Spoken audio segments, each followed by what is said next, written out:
කොහොමද ආදරණීය ඔයාලට මම අද ඔයාලට හදනවා පෙන්නන්නේ පෝෂණීය තෝස එකක්. ඉතින් මේකට හදන්න ඕන වෙනවා හාල් මං කෝප්පයක් ගන්නවා. කැකුළු හාල් ඊට පස්සේ උදු ඇට තියෙන්නේ. උදු ඇට ගන්නවා කෝප්ප භාගයක්. ඊට පස්සේ තව මොනවද දාන්නේ කියලා බලමු. ඊට පස්සේ මේකට මම එකතු කරගන්නවා මේ කඩල පරිප්පු කෝප්ප කාලකට චුට්ටක් වැඩියෙන් වගේ තියෙනවා. ඔයාලට කඩල ඇට තියෙනවා නම් ඒක දාගන්නත් පුළුවන්. ඊට පස්සේ මයිසුරු පරිප්පුත් අර වගේම ප්‍රමාණයක් ගන්නවා. කෝප්ප කාලක් වගේ. ඊට පස්සේ මේ තියෙන කුරක්කන් ඇට. කුරක්කන් ඇටත් කෝප්ප කාලක් වගේ ගන්නවා.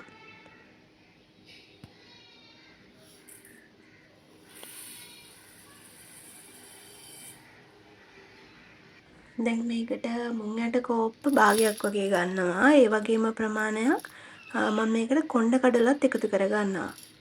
ඉතින් මේක පෝෂණය ගොඩාක් තියෙන ප්‍රෝටීන් ගොඩාක් තියෙන පෝෂණීය තෝස එකක් තමයි මම හදන්නේ. ඩයට් කරන අයට එහෙම ගොඩාක් හොඳ තෝස එකක් තමයි මේක.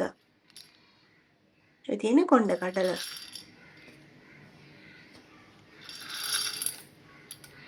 මේ කොණ්ඩ කඩල එකතු කරගත්තට පස්සේ අපි හබල පෙති කෝප්ප කාලක් වගේ එකතු කරනවා. ඊට පස්සේ මේ ආන්ධ්‍ර ප්‍රදේශයේ අය විශේෂයෙන්ම මේ වගේ ප්‍රෝටීන් බහුල පෝෂණීය තෝස එකක් හදනකොට ඒගොල්ලෝ මේකට එකතු කරගන්නවා සව් කෝප්ප කාලක් වගේ අපේ ගන්න ප්‍රමාණය අනුව එකතු කරගන්නවා. මොකද මේකේ දැන් ගොඩාක් ප්‍රෝටීන් නේ තියෙන්නේ. ඉතින් සව් කියන්නේ කාබෝහයිඩ්‍රේට් වැඩි තියෙන දෙයක්. ඉතින් ඒ නිසා ඒක අර මේක බැලන්ස් වෙන්න මේ ආහාරය බැලන්ස් වෙන්න තමයි ඒගොල්ලෝ එකතු කරගන්නේ. අනිත් එක සව් එකතු කරගත්තාම මේ තෝස එක අර ගොඩාක් වෙලා යනකම් අර හයිය ගතිය නැතුව අර මෘදු වගේ අන්න ඒ වගේ සිනිඳුවට තියෙනවා. ඒ කියන්නේ දැන් උදේට හදලා අපිට දවල්ට උනත් කන්න පුළුවන් විදිහට තියෙනවා.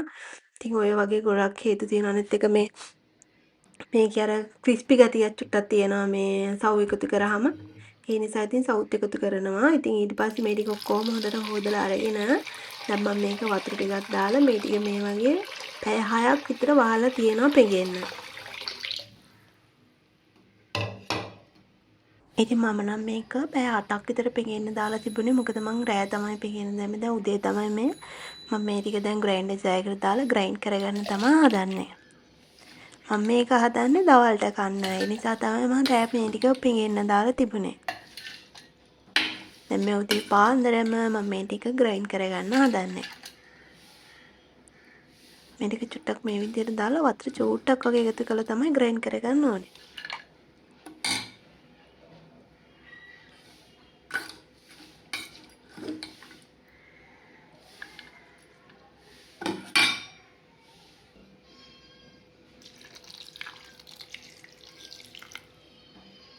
ඉතින් අපිට ග්‍රයින්ඩ් කරගත්තාට පස්සේ මෙන්න මේ වගේ බැටර් එකක් තමයි හම්බ වෙන්නේ. ඉතින් අර ඔක්කොම ටික මම මේ විදිහට ග්‍රයින්ඩ් කරලා අරගෙන මේ බැටර් එක පැය 8ක් විතර තියන්න ඕනේ පිපෙන්න.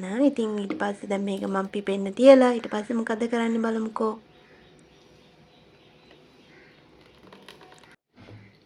ඔන්න මම උදේ දැන් තේ එකක් හදාගත්ත බොන්න. ඉතින් අපි තේ එකක් දීලා ආයි දවල්ටම හම්බ වෙමු.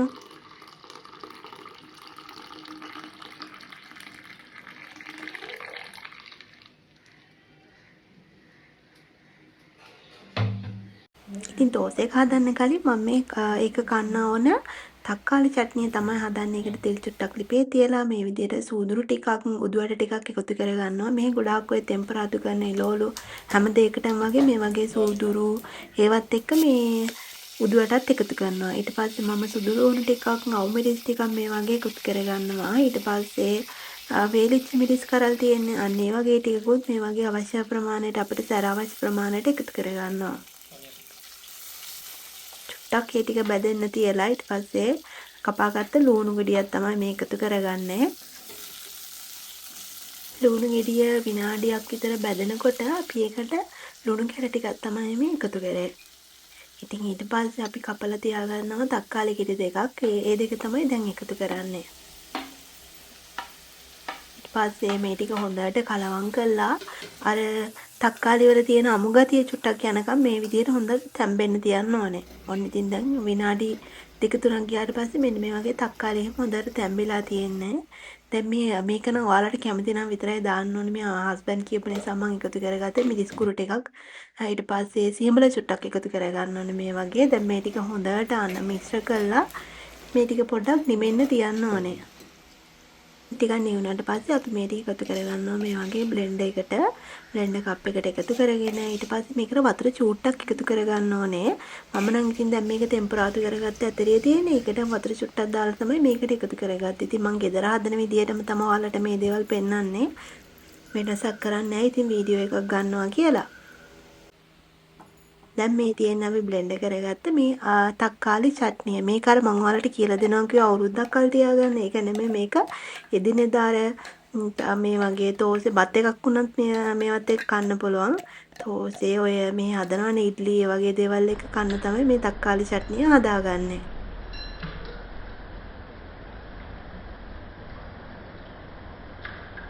ඉතින් දැන් තක්කාලි චට්නි එකත් හරි. දැන් අපි බලමු මං උදේ තියාරන් තියාගත්ත තෝසේ බැට එක. ඉතින් ඔයාලට පේනව නේද මේක හොඳට පිපිලා තියෙනවා.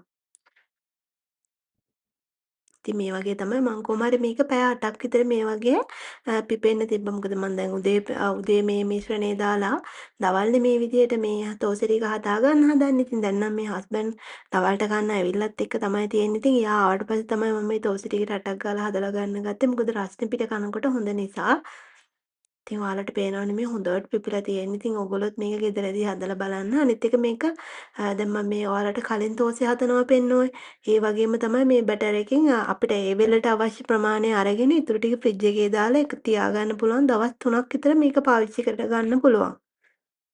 අපිට අවශ්‍ය ටික දැන් වේලට අවශ්‍ය ටික අරගෙන ඒ ටිකට විතරයි අපි ලුණු එකතු කරන්නේ. අනිත් ටික ෆ්‍රිජ් එකට දාලා අරන් තියාගන්නවා.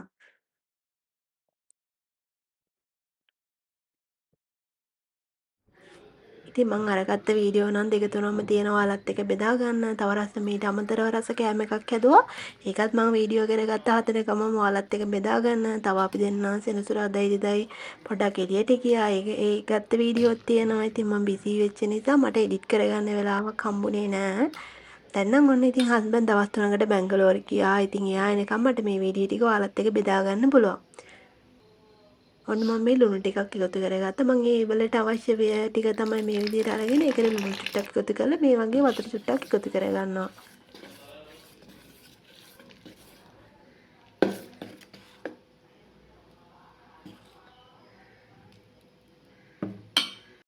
ඔන්න ඉතින් දැන් පෝෂණීය තියෙන මේ තෝස් එක හදාගන්න තමයි හදන්නේ. ඔයාලත් එක්ක මම බෙදාගෙනනේ තියෙන්නේ. මෙහි අය හදන තෝස් එක ඊට පස්සේ මේගොල්ලෝ හදන මුං ඇට තෝස් එක. ඒ වගේම තමයි මේ පෝෂණීය තෝස් එකත් හදන්නේ. ඒ විදිහටම ෆෑන් එක ටිකක් රත් වුණාට පස්සේ මෙන්න මේ වගේ අර අනිත් තෝසේ හදනවා වගේම මෙන්න මේ විදිහට මේ ටික හොඳට තුනී කරගන්න තියෙන්නේ. ඔයාලට පේනව නේද මේ බැටර් එක හොඳට පිපිලා තියෙන ඉඳ තමයි අර තිත් තිත් තිත් වගේ තියෙන්නේ. ඉතින් තප්පර ගානක් වගේ තප්පර 30ක් වගේ යනකොට මේක මේ වගේ හැදෙනවා. ඊට පස්සේ අපි මේක අනිත් පැත්ත හරව ගන්න ඕනේ. ඉතින් මේක ඔය උදේ කෑමකට අපි දෙන්න මේ දැන් දවල්ට කෑවට දැන් මේක දවල්ටත් කනවා මම ඔයාලට කිව්වා වගේ අර බැටර් එක ෆ්‍රිජ් එකේ දාලානේ තියාගෙන තියෙන්නේ. ඉතින් දැන් මේක අපි දෙන්න දවල්ට කාලා පහුවදා උදේටත් කෑවා. ඊට පස්සේ වගේ වේල් දෙක තුනම කෑවා මේක. එක දිගට එකම දේ ඉතින් කකා ඉන්න බෑනේ. ඊට පස්සේ මේක මේ බැටර් එක ඉවරනකොට මුංගට දෝසේ බැටර් එක හදාගෙන ෆ්‍රිජ් එකේ දාලා තියාගන්න. ඉතින් හරිම ලේසි. අර සමහරක් වෙලාවට අපේ එළියට ගිහින් ආවා වුණත් ගෙදර හදිසියකට ටක් ගාලා හදාගන්න මේ වගේ බැටර් එකක් ෆ්‍රිජ් එකේ දාලා තියාගත්තාම ඔය මං කියන්නේ වැඩට යන අයට එහෙම වුණත් හරිම ලේසියි.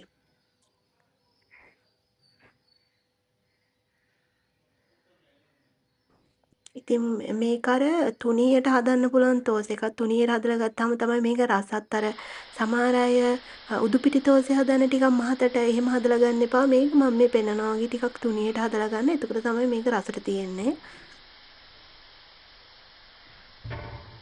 ඉතින් මං ඔයාලට කිව්වනේ හස්බන්ඩ් මේ දවල්ට කන්න ගෙදර ඇවිල්ලා හිටියේ කියලා. ඉතින් මේ තෝස් එක හදනකොට නම් මං හස්බන්ඩ් කිව්වා පොඩ්ඩක් වීඩියෝ කරන්න කියලා. එයා තමයි ඉතින් මේ වීඩියෝ එක නම් අරගත්තේ.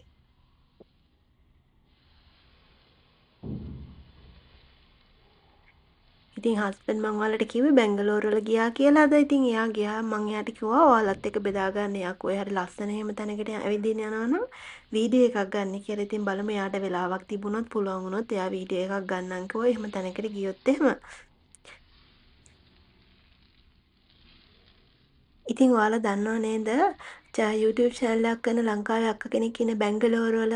ඉතින් මං හිතුවා දැන් අක්කා බැංගලෝර වල ඉන්නේ හස්බන්ඩ්ත් යන නිසා අක්කට මොන හරි හදලා කියන්නේ ලංකාවේ කෙනෙක් හදලා එහෙම යවුවාම ඉතින් ආසයිනේ. තව ලංකාවේ කෙනෙක්ට ඉතින් ඒ නිසා ඒක වෙන රටවල් වල ඉන්න අයට තමයි ඒක වටින්නේ. ඉතින් ඒ නිසා මං හිතුවා අක්කට මොන හරි හදලා යවන්න පුළුවන් කියලා. ඒ වුණාට ඉතින් වැඩක් නැහැ. අක්කා ඉන්නේ මේ දවස්වල බැංගලෝර වල ඉඳනත් කිලෝමීටර් 200 ගාණක් විතර යහට දුරට යන්න ඕනේ ඉතින්. ඒ නිසා මං අක්කට හස්බන්ඩ් එනවවත් ඒ මුකුත් කිව්වෙත් නැහැ. කියලා වැඩක් නැහැනේ ඉතින්. ඔයගොල්ලෝ අක්කගේ channel එක බලලා නැත්නම් තාම ඉතින් ගිහින් බලන්න travel with ඉරේෂා තමයි අක්කගේ channel එකේ නම. ඉතින් තව දැන් මෙහි ඉන්දියාවේ ඇමරිකවල ඉන්න ඒ අක්කා ඉන්නවා. ඊට පස්සේ ඔයගොල්ලෝ දන්නවනේ කේරළ channel එකක් තියෙනවා ආචෝ vlog කියලා. ඊට පස්සේ travel girl කියලා අක්කා කෙනෙක් ඉන්නවා පංජාබ් වල. ඉතින් ඒ වගේ ගොඩාක් අය මට මේ හම්බෙලා තියෙනවා. ඉන්දියන් අය ඇමරිකවල ඉන්නවා. channel නොකරන අක්කලාත් ඉන්නවා. ඉතින් කම්මැලිකමට හරි YouTube channel එකක් පටන් ගත්ත නිසා මට හම්බ වෙච්ච වටිනාම දේ තමයි ඉතින් ආදරණීය හදවත් තියෙන ඕගොල්ලෝ. ඉතින් ඒකට ඔයාලට ගොඩාක් ස්තුතියි. ඔන්න ඉතින් දැන් මං කෑම හදාගෙන ඉවරයි. දැන් මේ හස්බන්ඩ්ට මං කෑම ටික බෙදන්න තමයි හදන්නේ. ඉතින් ওই පිඟානේ උළුදු වඩේ දෙකක් තියෙන. එහෙනම් මේ උදේට කන්න හදපු උළුදු වඩේ ඉතුරු වෙලා තිබුණා. ඉතින් ඒ නිසා මං ඒ දෙකකුත් තිබ්බා.